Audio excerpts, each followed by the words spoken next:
Hello everyone. तो आज मैं बात करने वाली हूँ डायबिटीज़ मेलाइटिस यानी शुगर के बारे में, जो कि बहुत कॉमन डिजीज़ है आजकल।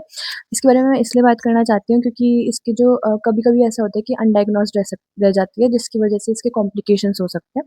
तो इस वजह से आप घर पे भी इसको चेक कर सकते हो कि अगर आपको कुछ साइन्स दिख रहे हैं तो आपको डॉक्टर के पास जाना चाहिए। तो सबसे पहले तो हम बात करते हैं कि डायबिटीज़ मेलाइटिस है क्या एक्चुअली। तो हमारी बॉडी में सेल्स को चाहिए ग्लूकोज़, जिससे वो हमारे लिए एनर्जी बनाती है और हम काम करते हैं। बट डायबिटीज़ मेलिटस में क्या होता है कि वो जो हमारा ग्लूकोज़ होता है, वो हमारे ब्लड में तो ज़्यादा हो जाता है, पर वो सेल्स के अंदर नहीं जा पाता, तो हमारी बॉडी एनर्जी नहीं बना पाती। अब इसके 2 टाइप्स होते हैं। एक होता है इंसुलिन डिपेंडेंट, एक होता है non insulin dependent, type 1 and type 2 जिसको हम बोलते हैं।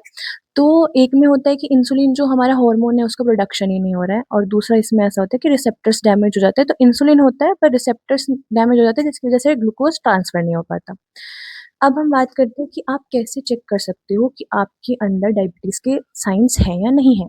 तो मेनली मैं इसमें 5 साइन्स के बारे में बात करूँगी, जिसमें मेन 3 प्रोमिनेंट होते हैं जिसको हम भी यूज़ करते हैं। इसमें आता है हमारे पास पॉलीफेजिया, पॉलीडिप्सिया एंड पॉलीयूरिया।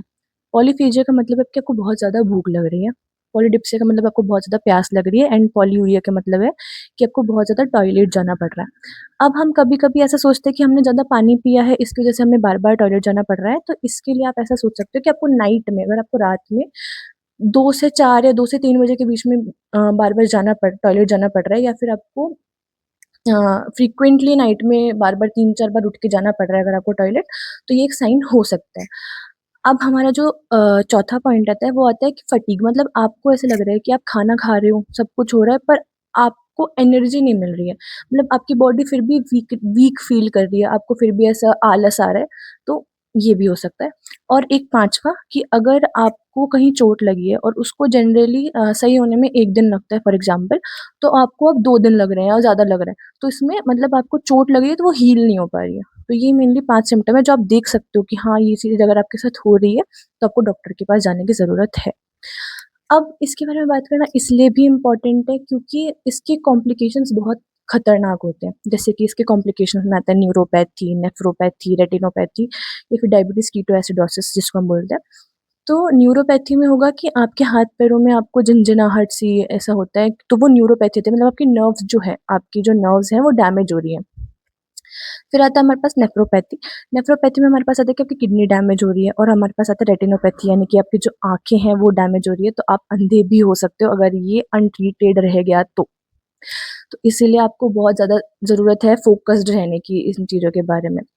अब अगर आप सोचो कि यार मेरे को तो नहीं समझ आ रहा कि वो 5 जो चीज़ें हैं वो मैं नहीं समझ पा रहा, तो एक और चीज़ होती है जिसमें आपको देखना होता है कि अगर आप टॉयलेट जा रहे हो और उसमें आपको थोड़ी-सी मीठी-सी जो स्मेल होती है वो आ रही है, या फिर अगर आप टॉयलेट जा रहे हो और उसके बाद आप अगर 2 मिनट बाद देखो और वहाँ पे आपको बहुत ज़्यादा चींटी या जानवर वगैरह दिख रहे हैं, क्योंकि हमारे यूरिन में ग्लूकोज़ प्रेज़ेंट होता है, तो वो ग्लूकोज़ की तरफ हमारी जो इंसेक्ट्स होते हैं वो अट्रैक्ट होते हैं। तो अगर आपको वहाँ चींटी या ये सब दिख रहा है, तो इसका मतलब है कि आपको जाना चाहिए, क्योंकि हमारे को डॉक्टर के पास जाने में कोई प्रॉब्लम नहीं है ना। आपकी फैमिली में किसी को ऑलरेडी डायबिटीज़ था पहले, किसी को ऑलरेडी शुगर की प्रॉब्लम है, तो आपको डेफ़िनेटली जाना चाहिए। आपको फिर और ज़्यादा सतर्क रहने की ज़रूरत है, क्योंकि ये जेनेटिक होता है, diabetes is a genetic disease, आपको जेनेटिकली हो सकती है ये। तो हमने बात कर ली साइंस के बारे में, जो कि आप देख सकते हो, और हमने बात कर ली कि इसकी कॉम्प्लिकेशंस क्या-क्या हो सकते हैं। अब हम बात करते हैं इसके क्योर की, तो क्योर तो है ही नहीं डायबिटीज़ का, तो हम इसको सिर्फ़ मैनेज कर सकते हैं। करने के लिए हमारे पास क्या है कि एक होती है प्री डायबिटिक स्टेज जिसको बोलते हैं। मैं आपको साइन्स एंड सिम्पटम्स देखने के लिए इसीलिए बोल रही हूँ, क्योंकि हो सकता है आप प्री डायबिटिक कंडीशन में हो, तो वो रिवर्सिबल कंडीशन है। अगर आप प्री डायबिटिक कंडीशन में हो तो वो चीज़ रिवर्स हो सकती है, आप नॉर्मल हो सकते हो। बट अगर एक बार आपको डायबिटीज़ हो गई, आपकी डायबिटीज़ डायग्नोस हो गई, तो उसके बाद उसका कोई प्रिवेंशन नहीं है, वो इरिवर्सिबल है, आप उसको रिवर्स नहीं कर सकते हो। आपको सिर्फ़ अपनी लाइफ़स्टाइल को मैनेज करना पड़ेगा। तो lifestyle management is very important.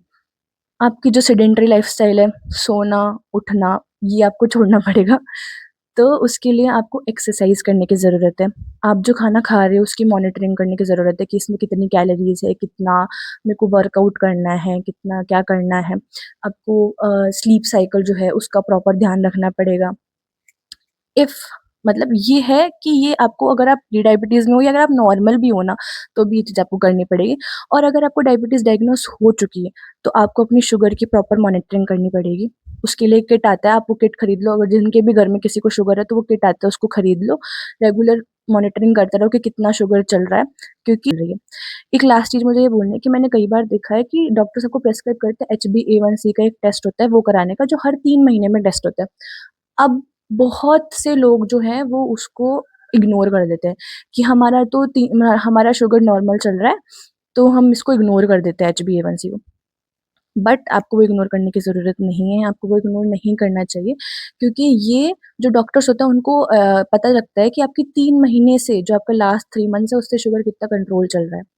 तो ये लॉन्ग टर्म में आपके लिए बेनिफिशियल है, डॉक्टर के लिए मतलब डॉक्टर को कोई मज़े नहीं आ रहा है आपके ऊपर टेस्ट लिखने में कि आपको टेस्ट पे टेस्ट लिखे वो। ये आपके लिए अच्छी बात है। एक और चीज़ जो मैं बात में बोलना चाहूँगी कि मैं बस में जा रही थी, तो मैंने 2-3 जो ओल्ड एज लोग हैं, उनको आपस में बात करते हुए सुना कि क्या है ये, आजकल तो डॉक्टर हर दूसरे इंसान को शुगर बता देता है, पहले भी तो ऐसा कुछ नहीं होता था and etc kinds of thing. तो मैं बस उनको ये बोलना चाहूँगी कि डॉक्टर्स को कोई मज़ा नहीं आता आपको बार-बार बुलाने में, और उनको कोई मज़ा नहीं आता आपको डायबिटीज़ के बताने में कि ओह! आपको डायबिटीज़ है, हमें कोई मतलब डॉक्टर्स जो हैं उनको कोई मज़ा नहीं आता है। पहले की लाइफ में और आज की लाइफ में बहुत ज़्यादा डिफ़रेंस है। हमारे पहले इतनी प्योरिटी थी, हमारा एयर पॉल्यूशन कम था, हमारा वाटर पॉल्यूशन कम था, इतना साफ़ पानी होता था। आज की डेट में ऐसा कुछ भी नहीं है। आज की डेट और पहले की डेट बहुत अलग है, मतलब पहले का ज़माना और आज का ज़माना बहुत अलग है। पहले आप अपनी लाइफ लाइफ एक्सपेक्टेंसी देख लो, पहले लाइफ एक्सपेक्टेंसी कितनी ज़्यादा होती थी। मतलब हम लोग गाँव में, अभी भी हम अगर गाँव में जाते हैं तो हम देखते हैं कि बहुत एज्ड लोग प्रेज़ेंट हैं, जैसे 80-90 साल तो नॉर्मल एज होती है। और आज के लाइफ में हम देखें तो 60-70 में ही लोग एक्सपायर होने लग गए हैं, कि किसी को हार्ट स्ट्रोक आ गया, किसी को हार्ट अटैक आ गया, किसी को ब्रेन हेमरेज हो गया, किसी को क्या हो गया, किसी को क्या हो गया। पैरालिसिस इतना बढ़ चुका है कि पैरालिसिस हो रहा है। तो हमें मज़े नहीं आ रहे हैं, मतलब डॉक्टर्स को कोई मज़ा नहीं आ रहा है आपको डायबिटीज़ बताने में कि ओह! आपको शुगर है।